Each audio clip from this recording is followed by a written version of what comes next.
अस्सलाम वालेकुम। To be fit Pakistan में खुशामदीद। आज टू बी फिट पाकिस्तान की जो गेस्ट हमारे साथ मौजूद हैं उनका नाम योगी अफीन आतिफ है और कराची से इनका ताल्लुक है। Ma'am, thank you so much कि आपने अपना कीमती टाइम दिया। जी मैम। अस्सलाम वालेकुम। मैं हूँ Yogi Afsheen Atif. Thanks a lot to visit Pakistan कि आप लोगों ने मुझे यहाँ पर मौका दिया बोलने का। और मैं बहुत अप्रिशिएट करूंगी इस चैनल को, क्योंकि ये चैनल बहुत अच्छा काम कर रहा है हेल्थ के हवाले से। Thank you so much sir. जी मैम, आज हमारा टॉपिक है कि हमारी आने वाली नस्ल को हम फिट कैसे कर सकें और उनकी तरबियत कैसे कर सकें कि वो फिटनेस की तरफ आए। जी मैम। सर, आजकल की नस्ल को आपने देखा है कि हम जब भी हेल्थ की इशू के बारे में बात करते हैं तो एज के हिसाब से जब हम बहुत आगे निकल जाते हैं तब बात करते हैं। 40 के बाद अक्सर हम एज के हवाले से अपनी हेल्थ के हवाले से बात करते हैं, डाइट भी लेते हैं, अपने ऊपर काम भी करते हैं, जिम भी जाते हैं, एक्सरसाइज की तरफ ध्यान देते हैं, वॉक करना शुरू कर देते हैं। लेकिन जो बेसिक प्रॉब्लम है हमारे साथ, उस इनिशियल एज के अंदर हम काम नहीं करते। अगर हम बच्चों को अपने स्ट्रांग बनाना शुरू कर दें बचपन से और उनकी हेल्थ के हवाले से काम करना शुरू करें, तो मेरे ख्याल से कि आज 20 साल के बाद आप देखेंगे कि इस जगह पर हमारे मुल्क पाकिस्तान में कोई भी बीमार आपको नहीं मिलेगा, क्योंकि वो अपनी इनिशियल एज में अपने आप को इतना स्ट्रांग कर चुका होगा। एक्सरसाइज के थ्रू, योगा के थ्रू, मेंटल और फिजिकली हेल्थ अपनी इतनी स्ट्रांग कर लेगा और वो सब समझ सकेगा कि मुझे क्या खाना है, किस तरह रहना है, किस तरह उठना है, किस तरह बैठना है। तो मैं सोचती हूँ कि बच्चों के लिए बहुत जरूरी है और बच्चों के लिए लाजमी हमें काम करना चाहिए। जी मैम, स्कूलों में इस तरह का काम होता है लेकिन सिर्फ कराटे के हद तक, बाकी कोई अवेयरनेस नहीं है। आप इनके बारे में क्या कहेंगी? जी। सर, एज के हवाले से बात कर रहे हैं, दोबारा बोलिएगा सर। जी, स्कूलों में तो काम फिटनेस का होता है, सिर्फ कराटे की हद तक कराटे करवाते हैं और उसके अलावा बाकी कोई एक्टिविटीज नहीं है हमारे जो पाकिस्तान में खास तौर पे। जी। सर, हमारे दरमियान इतना किसी को पता ही नहीं है कि हमें क्या करना चाहिए क्या नहीं चाहिए हेल्थ के हवाले से। अल्हम्दुलिल्लाह हम हेल्थ के ऊपर बच्चों के काम कर रहे हैं और अल्हम्दुलिल्लाह बहुत अच्छा काम कर रहे हैं। अगर आप बच्चों को योगा की तरफ लाते हैं तो आप उनके मेंटल हेल्थ पे भी काम कर सकेंगे। योगा में ऐसे बहुत सारे पोज हैं जो आपकी मेंटल हेल्थ को स्ट्रॉन्ग करते हैं, आपको बेसिकली स्टेबल करते हैं कि आपको क्या करना है, किस वे में जाना है, आपको जिंदगी में किस तरह आगे बढ़ना है। लोगों में एक तजस्सुस और एक बेचैनी सी आप देखते होंगे। वो बेचैनी तजस्सुस इसलिए है कि उनका माइंड जो है वो बिल्कुल भी बैलेंस में नहीं है। जैसे ही आप योगा करते हो आपका माइंड बिल्कुल बैलेंस में आ जाता है और आपको समझ में आता है कि आपको कैसे अपनी जिंदगी गुजारनी है। वो बैलेंस आपको सिखाता है कि आप जिंदगी में कैसे आगे बढ़ते हो। और जब ये चीज मैम, एक बच्चे में आ जाती है तो आप सोच रहे हो वो बच्चा कितना जबरदस्त तरीके से आगे बढ़ सकता है। तो मेरे हिसाब लेकिन से योगा जरूरत है कि हम बच्चों को। लेकिन योगा की अवेयरनेस तो पाकिस्तान में खास तौर पे स्कूल लेवल पे तो बिल्कुल है ही नहीं। पब्लिक पार्क्स में है या कुछ हमारे इदारे हैं जो कमर्शियल करते हैं, इसके अलावा तो कोई काम नहीं चल रहा। आपको इनको आप कैसे मुतमिन हम करें कि काम ये बहुत जरूरी है? सर देखिए, हम काम कर रहे हैं और हम स्कूल्स में जाके इसीलिए थोड़ी सी अवेयरनेस दे रहे हैं, हम कुछ प्रोग्राम्स भी करते हैं, बच्चों को इस तरह समझाने के लिए भी लेकर आते हैं। लेकिन पहली प्रियोरिटी हमारे पेरेंट्स की है। अगर पेरेंट्स नहीं समझेंगे तो बच्चों को आप कैसे स्टेबल कर सकते हो, समझा सकते हो। बच्चा तो बिल्कुल मासूम सा एक दिमाग रखता है, उसको आप जिस तरफ लेके जाओगे वो वहीं जाएगा। पहली बात है कि हमारे घरों में स्पोर्ट्स सब नहीं है। हम बच्चों को किसी भी तरह का कोई स्पोर्ट्स अवेलेबल नहीं कर रहे, हम किसी भी तरह के बच्चों को कोई ऐसे कॉम्पिटिशन्स नहीं हो रहे जिसमें बच्चे पार्टिसिपेट करें, आगे बढ़े। बहुत ज्यादा होता है तो हम बच्चों को मोबाइल लेके बिठा देते हैं कि बेटा इस पे वीडियो गेम खेल लो। लेकिन ये सबसे ज्यादा हम बुरा कर रहे हैं बच्चों के लिए। हमें चाहिए कि हम बच्चों को समझाएं कि हल्की फुल्की एक्सरसाइज क्या होती है, बच्चों के लिए बेसिक पॉइंट्स क्या हैं एक्सरसाइज के, बच्चों को क्या ज्यादा बेहतर है करना। अब हम हर वक्त तो बच्चों को प्ले एरिया नहीं प्रोवाइड कर सके, लेकिन योगा एक ऐसी चीज है जो आप एक कमरे में भी कर सकते हो। आपके पास एक मैथ हो, आप बच्चों को सिखा सकते हो, बता सकते हो, करवा सकते हो। तो हम बहुत कोशिश कर रहे हैं, हमारी पूरी टीम की कोशिश है कि हम बच्चों को स्कूल में जाकर इस बात पे अवेयरनेस टीचर्स को दें, प्रिंसिपल्स को दें कि वो अपने स्कूल में योगा क्लासेस अरेंज करवाएं। ताइक्वांडो की क्लासेस आपने देखी होंगी कि वहाँ स्कूलों में बहुत ज्यादा होता है कि भाई ताइक्वांडो की क्लासेस हो रही हैं, लेकिन आप बताएं बच्चों को मेंटली तौर पे, फिजिकल तौर पे थकाना नहीं, के साथ साथ आपको मेंटल तौर पे भी उनको प्रिपेयर करना है। और प्रिपेयर आप करते हैं ब्रीथिंग एक्सरसाइजेस से, कुछ योगा के पोजेस से आप बच्चों को बहुत अच्छी तरह बैलेंस कर सकते हो। तो मेरे ख्याल में बच्चों को बहुत जरूरत है योगा की, और स्कूलों में ये चीज देनी चाहिए। एक पीरियड होना चाहिए ऐसा कि बच्चे योगा की तरफ आए। जी मैम, हम अपनी पॉपुलेशन के हिसाब से अगर जो है कॉमन्स गेम्स हो या ओलंपिक्स में, तो हमारा अभी कोई किरदार रहा ही नहीं है कि हम 22 करोड़ से ज्यादा हमारी जो है लोग हैं या जितने बच्चे हैं, तो हम कैसे इनको सिर्फ योगा पे भी नहीं बाकी स्पोर्ट पे भी हम उनको लाना है ना। आप कैसे इनको जो है एग्री करवाएं, खासतौर पे अपने उनके माँ बाप को। जी। देखिए, सबसे पहली बात ये है कि बच्चा मेंटली फिजिकल तौर पे स्ट्रांग है ही नहीं। उसकी वजह ये है कि बच्चा 2 दिन 4 दिन स्कूल जाता है फिर बीमार पड़ जाता है, क्योंकि मेंटली फिजिकल तौर पे स्ट्रांग है ही नहीं। आप अगर हम्म। ओलंपिक्स पे डालने की बच्चे की बात कर रहे हैं, तो वो बच्चा मेंटल और फिजिकल तौर पे इतना स्ट्रांग होना चाहिए कि जिस वक्त वो प्ले एरिया में कदम रखे तो उसकी कोई भी बॉडी पार्ट थकता हुआ ना हो। आजकल बच्चे थोड़ा सा जंपिंग करते हैं, थोड़ा सा कूदते हैं, या थक जाते हैं, बैठ जाते हैं। तो उसकी वजह ये है कि हमने बच्चों को शुरू से ही इस माहौल में ढाला ही नहीं है, हमने उन्हें बताया नहीं है कि हेल्थ के हिसाब से आपको क्या खाना है, क्या पीना है। ना उन्हें कुछ समझाया है। जब तक बच्चे हल्की फुल्की एक्सरसाइज पे नहीं आएंगे, ब्रीथिंग एक्सरसाइज पे नहीं आएंगे, तब तक वो बैलेंस नहीं हो सकते। तो आप वो वाला काम नहीं कर सकते कि बच्चा मेंटली और फिजिकली तौर पे स्ट्रांग नहीं हो, और आप अचानक अपर लेवल पे जाकर उनको प्ले में और टूर्नामेंट्स में जाने की बात कर दो, तो वो कभी भी आगे बढ़ ही नहीं सकता। तो यही वजूहत है कि हमारे वहाँ बच्चे टूर्नामेंट्स में आगे बढ़ ही नहीं पाते, क्योंकि वो फिजिकली तौर पे स्ट्रांग है ही नहीं, मेंटली तौर पे स्ट्रांग है ही नहीं, तो थक जाते हैं, तो इतना अच्छा करियर नहीं बना पाते। तो पहले बच्चों को बचपन से सिखाना शुरू करें कि वो क्या करना चाहते हैं। जैसे मेरा बेटा है, मेरा बेटा छोटा था तो वो जब बॉल को मारता था पैर से, तो मैंने फौरन उसको इम्प्लीमेंट किया कि हाँ इसको फुटबॉल का शौक है। तो मैंने उसे, जब थोड़ा थोड़ा बड़ा होना शुरू हुआ, मैंने उसे फुटबॉल ला के दी कि भाई इसका शौक इस तरफ है। सबसे पहले बच्चे से पूछें कि वो क्या चीज पसंद करता है, उसे क्या चीज पसंद है, वो क्या चीज खेलने में ज्यादा इंटरेस्टेड है। फिर उसे इन टूर्नामेंट्स में, इन लेवल्स पे लेके जाएं, तो बच्चा अच्छा वर्क करेगा। जी मैम, ऐसा बिल्कुल है। दूसरा, मेरी आवाज आ रही है आपको? जी जी, सर आ रही है आपकी आवाज। जी। तो अभी जो है बच्चों में अवेयरनेस यही देनी है कि पहले हालात ये थे कि पब्लिक पार्क्स में जो है इतनी रौनक नहीं थी, ग्रीनरी नहीं थे, हालात अच्छे नहीं थे। लेकिन अभी बहुत सारे पार्क में, और हम कराची शहर से हैं आप, तो बहुत सारी सहूलतें हैं। तो उनको आना चाहिए, उनको टाइम देना चाहिए। और उसके अलावा आप खुद भी योगा कराती हैं और आप खुद बच्चों पे काम करते हैं, तो आप उनको खुद पर्सनली क्या मैसेज देती हैं? जी। मैं यही देना चाहूंगी बच्चों को मैसेज के, तमाम बहुत छोटे छोटे प्यारे प्यारे बच्चे नाजुक से होते हैं, उनको प्लीज किसी ऐसे हाथ में दीजिए जो ट्रेंड हो। ऐसे हाथों में खुदा के लिए मत दीजिए जिनको पता ही ना हो, नॉलेज ही ना हो, और आप वहां पर उनको भेज दें। बच्चों को बहुत सिक्योरिटी की जरूरत है। आजकल का आपको माहौल पता है कितना ज्यादा अजीब हो गया है, और कोरोना की वजह से लोग बहुत परेशान हैं। तो हमने ऑनलाइन क्लासेस का भी सिलसिला शुरू किया था, और इसीलिए किया था बेसिकली कि बच्चे घर में रह के कुछ अपनी एक्टिविटी कर सकें, कुछ काम कर सकें, कुछ बॉडी को वर्कआउट में ला सकें। तो हमने बहुत काम किया है इस मामले में। तो मैं तो यही चाहूंगी कि प्लीज बच्चों के साथ लेकर आएं, और बच्चों को थोड़ी सी एक्सरसाइज की तरफ लेकर आए, ताकि बच्चे अच्छे बिल्ड हो सके।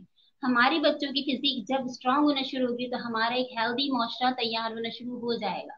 और वो जब हो सकता है जब हम अपने हाथों से अपने बच्चों को आगे लेकर आए, और जब हम लेकर आएंगे तो आप देखिएगा एक बहुत ही खूबसूरत मुआशरा हम बना चुके होंगे। जी मैम, दूसरा कि जहां तक मैं आपको जानता हूं कि आप इतने अरसे से योगा करवा रही हैं, और लेडीज भी की आपकी पूरी टीम है जिनको आप योगा करवाती हैं, ऐसी कोई मिसाल दें कि लोगों को समझ में आ जाए कि आपको किसी खातून का आपने वेट लूज करवाया या उसे डिसऑर्डर में थी, वो उसे क्लियर करवाई।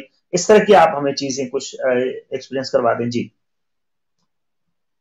सर, मेरे पास बहुत से ऐसी एंजाइटी पेशेंट्स लेडीज आती हैं, जिनको जो हम्म। एंजाइटी का शिकार होती हैं, जिनको फेयर्स आने लगते हैं, जिनको ऐसे फेयर्स आते हैं कि जैसे उन्हें कुछ महसूस होने लगता है कि कुछ इधर नजर आ रहा है, कुछ आवाजें आ रही हैं। या बहुत से ऐसी लेडीज जो लाइफ से बिल्कुल खत्म उन्होंने सोच लिया है कि अब हमारी लाइफ में कुछ है ही नहीं बाकी। तो ऐसी बहुत सी लेडीज हैं जिन पे मैंने काम किया, और अल्हम्दुलिल्लाह आज जो बहुत खुश हैं अपनी जिंदगी में, अपनी जिंदगी को आगे लेके जा रही हैं, मुख्तलिफ चीजों को देख रही हैं। कुछ बच्चियां हैं जो जिनको मैंने पढ़ाई की तरफ भेजा कि आपकी जिंदगी खत्म नहीं हो गई, आज जो बच्चियां पढ़ाई कर रही हैं, अपनी तालीमात को मुकम्मल कर रही हैं। कुछ ऐसी मैरिड वुमेन्स हैं जिन्होंने अपनी जिंदगी, आज वो माशाल्लाह कोई ना कोई छोटा मोटा बिजनेस कर रही हैं। तो हमारा काम है हर तरह से लेडीज को आगे लेकर आना। एंजाइटी की प्रॉब्लम लेडीज में बहुत ज्यादा है, क्योंकि आपको पता है लेडीज के जब हार्मोन अप एंड डाउन होते हैं तो उसमें उनको बहुत डिप्रेशन का वो शिकार हो जाती है। तो ऐसी बहुत सी बातें हैं जो हमें अवेयर करवानी है लेडीज को, इस तमाम लोगों को तमाम बातें बतानी है कि आप किस तरह अपनी लाइफ को सिक्योर कर सकते हैं। तो अल्हम्दुलिल्लाह अगर आप योगा की तरफ आएंगे तो आप देखेंगे कि आपकी लाइफ कितनी बैलेंस में है। आप हर काम कर, अल्हम्दुलिल्लाह। मुझे देखिए, मैं घर भी संभालती हूँ, मैं बच्चों को भी देख रही हूँ, मैं ओरिफ्लेम में भी काम कर रही हूँ, मैं डीएक्सी में भी काम कर रही हूँ, मैं अल्हम्दुलिल्लाह अपने सारे वर्क चला रही हूँ। ऊपर से मैं एक वुमेन ऑर्गेनाइजेशन आरएलसीसी से भी अटैच हूँ। तो मैं घर भी देखती हूँ, मैं बाहर भी देख रही हूँ, मैं तमाम इदारों में भी काम कर रही हूँ, मैं मुख्तलिफ जिम्स में भी काम कर रही हूँ, मैं ऑनलाइन क्लासेस भी दे रही हूँ। तो जिस तरह मैंने अपने तमाम इन 12 घंटों को अ, जोड़कर और तमाम काम करती हूँ, तो वो कैसे करती हूँ, क्योंकि मेरा माइंड बैलेंस में है।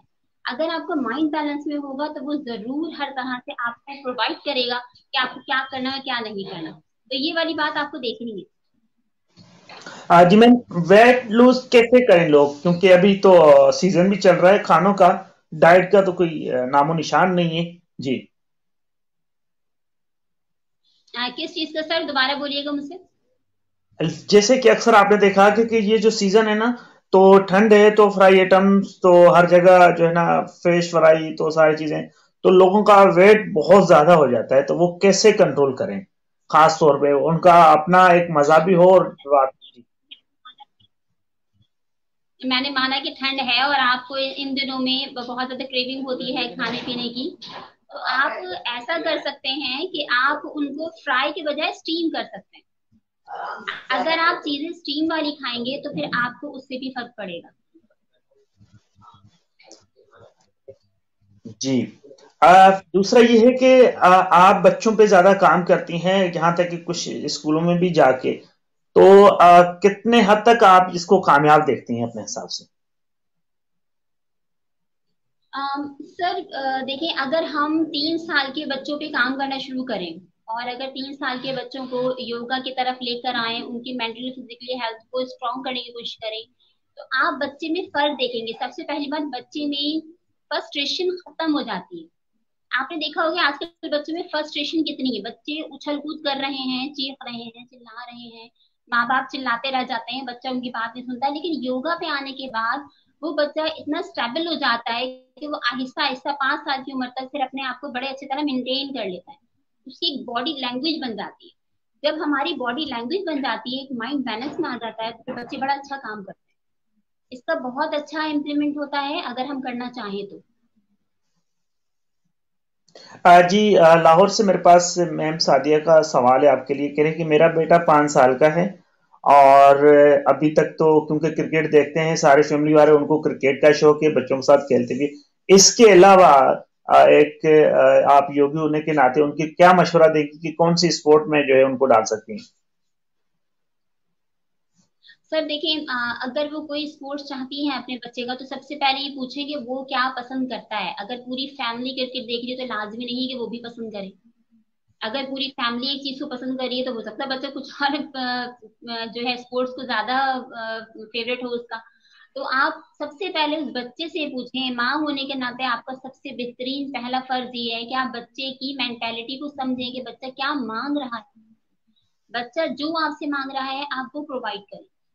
अगर बच्चा क्रिकेट को ही ज्यादा पसंद कर रहा है तो आप कोशिश करें क्रिकेट में आगे बढ़ाएं, लेकिन उससे उसके सामने ये बैलेंस रखें कि क्रिकेट अगर वो लेगा तो क्या एज अ स्पोर्ट्समैन वो आगे बढ़ना चाहता है। हो सकता है बच्चों को सिर्फ और सिर्फ प्ले के तौर पे बस एक इंटरेस्ट हो, आगे वो नहीं बढ़ना चाहता, आगे वो नहीं अपना करियर बनाना चाहता इस मामले में। तो सबसे पहली प्रायोरिटी बच्चे की माइंड होती है। आप जरूर उनको बोलिएगा कि वो लाजमी तौर पर अपने बच्चे के माइंड को समझे कि बच्चा क्या पसंद कर रहा है। बच्चा पसंद करेगा तो तभी चलता है। जैसे मैंने आपको बताया भी, मेरा बेटा जो पसंद करता था मैंने वो चीज उसको ला के दी, तो फिर उसने उसमें बड़ा अच्छा काम किया, बड़ा अच्छे तरीके से अपने स्कूल में उसने टूर्नामेंट्स में हिस्सा लिया। तो अगर आप बच्चों को सोचेंगे ना, बच्चों से पूछेंगे तो ही काम हो सकता है। जी, ये तो आमिर खान की एक फिल्म भी है थ्री इडियट्स, मैं बहुत मर्तबा देख चुका हूँ और लोग देखते भी हैं। उनके इस फिल्म का बनाने का मकसद ही यही है कि जो बच्चे चाह रहे हैं उनको उनको अपने हिसाब से करने दो, तब उनकी कामयाबी होती है, ये तो जाहिर है। और लोगों को मैं आने के नहीं के चाह रहा के रिकमेंड करूं कि आप फिल्म्स भी देखें कि किसी जो है हमारे पड़ोसी मुल्क की, लेकिन वो फिल्म ऐसी है कि इंसान का कुछ दिन के लिए माइंड जो है चेंज हो जाता है। जी, शाइस्ता बेग का सवाल है, कराची से ही हैं, कह रही हैं कि मेरी बेटी 8 साल की है, बहुत ज्यादा गेम खेलती है और बहुत एक्टिव है, लेकिन उंगलियों के साथ सिर्फ वीडियोस गेम, तो उनको मैं ग्राउंड में कैसे लाऊं? जी। सर गेम्स कौन से खेलती है, गेम्स कौन से सर वाले उसे पसंद है, मैम क्या वो सिर्फ वीडियो वीडियो, गेम्स खेल रही है या उसे बिल्कुल कोई स्पोर्ट्स वाले गेम, सिर्फ वीडियोस गेम स्पोर्ट्स के लिए वाले गेम बहुत पसंद है उसे, वीडियो जी। सर देखिए, सबसे पहली प्रॉब्लम हमारे वहाँ बहुत ज्यादा ये करते हैं, माँ बाप के बच्चों के हाथ में मोबाइल और वीडियो गेम्स पकड़ा देते हैं ना। तो आप जी देखिए, वो 8 साल की बच्ची है, अभी तकरीबन 2 साल के बाद उसके अंदर हार्मोनल चेंजेस इतने ज्यादा आ जाएंगे कि आपको जब उसे बैलेंस करना पकड़ना मुश्किल हो जाएगा। देखिए, जब बच्चे थोड़े ग्रोथ के ऊपर जा रहे होते हैं ना, खास तौर पे लड़कियां, लड़कियों में हार्मोनल इम्बैलेंसमेंट स्टार्ट हो जाती है 9 साल के बाद से, उनकी बॉडी में चेंजेस आना शुरू हो जाती है। तो उस वक्त अगर हम बच्चों को सही वे में लेके जाएंगे तो उनकी हेल्थ बड़ी अच्छी क्लिक हो जाती है। अच्छा, आपने देखा होगा आजकल हार्मोन की प्रॉब्लम इस कदर बच्चों में है, जिसकी पता नहीं, बच्चियों में भी है बच्चों में भी है। तो वो उसकी बेसिक वजह यही है। एक तो हिलना जुलना नहीं, एक जगह बैठे रहना, मोबाइल पकड़े रहना, दूसरा खुराक में चिकन का बेतहाशा इस्तेमाल, तीसरा कोल्ड ड्रिंक, जंक फूड्स, और एक जगह बैठ के किसी भी मसले को देखना नहीं, दिमाग इस्तेमाल करना नहीं, एक जगह बैठे रहना, गेम पे लगे रहना, उसी में बस खेलना। तो ये जो एक क्राइटेरिया, एक वर्ल्ड बना लिया ना बच्चों ने अपने इर्द गिर्द, ये बहुत ही ब्लास्ट कर देने वाली बात है उनके लिए। तो अगर हम हाँ इस वक्त काम नहीं करेंगे, जैसे आपको बता रही है कि 8 साल की उम्र है, अगर वो इस वक्त काम नहीं करेंगे अपनी बच्ची पर, तो वो आगे जाके फिजिकली तौर पे स्ट्रांग नहीं होगी, उसमें प्रॉब्लम्स रहेंगे। तो खुदारा उनसे, उनको ये बात करनी चाहिए। अगर वो मुझे सुन रही हूँ तो मैं जरूर जरूर कहूंगी कि आप एज अ मदर उसकी डाइट और उसकी फिजिकली हेल्थ पे काम करें। देखिए, मेरी बेटी है माशाल्लाह, मैं क्या करती हूँ उससे कि हर महीने कुछ क्लासेस बोलती हूँ, वो देगी। मैं हट जाती हूँ बीच में से और मैं कहती हूँ कि नहीं जी, दुआ तुम्हें ये क्लासेस देनी है, तुम्हें ये काम करना है, तुम जब तक नहीं करोगे तब तक मैं नहीं तुमसे बात करूंगी, या मैं कोई कंडीशन बीच में रख देती हूँ। वो तमाम क्लासेस देती है, फिजिकली तौर पे स्ट्रांग है वो। क्योंकि जब बीच बीच में आप बच्चों को हेल्थ की तरफ लेकर आओगे, एक्सरसाइज तरफ लेकर आओगे, तो वो हेल्दी रहते हैं। तो खुदारा उनको लाजमी बी अ मदर, उनको सोचना चाहिए कि मैं अपनी बच्ची को किस वे में लेके जाना चाहती हूँ, हेल्दी वे में लेना जी चाहती हूँ या उसको जी मेंटली और फिजिकली तौर पे बिल्कुल डल करना चाहती जी। मैम थैंक सो मच कि आपने अपना कीमती टाइम दीजिए। मुख्तसर 15 से 20 सेकंड में टू फिट पाकिस्तान के नाजरीन के लिए आपका कोई मैसेज पैगाम हो? जी हूँ। थैंक यू सर, आपका ये बहुत बहुत शुक्रिया कि आपने मेरी इसमें ये वाला मसला जो था, मैं चाहती थी कि बच्चों को हम एक्सरसाइज तक लेकर आए, इस मसले को आपने इस तरह सामने लेकर आने की कोशिश की है। ये हमारी छोटी सी कोशिश है, हो सकता है लोगों को अवेयरनेस आए और लोग इस बारे में सोचें। हम चाहते हैं कि हमारा पाकिस्तान स्ट्रांग हो और एक हेल्दी माशरा हम डेवलप कर सकें। तो इंशाल्लाह जरूर कुछ इंप्लीमेंट होगा। Thank you so much. जी, बिल्कुल मिलके टू फिट पाकिस्तान बनाएंगे इंशाल्लाह। जी, अफीन मैम का ताल्लुक कराची से है और योगी भी हैं साथ में जो है। बहुत सारे और भी सारी चीजें मैंने इससे डिस्क्रिप्शन में लिखी है, मेरे पास टाइम मुख्तसर है, आप सारी चीजें देख से सारी डिटेल्स मेरे पास हैं।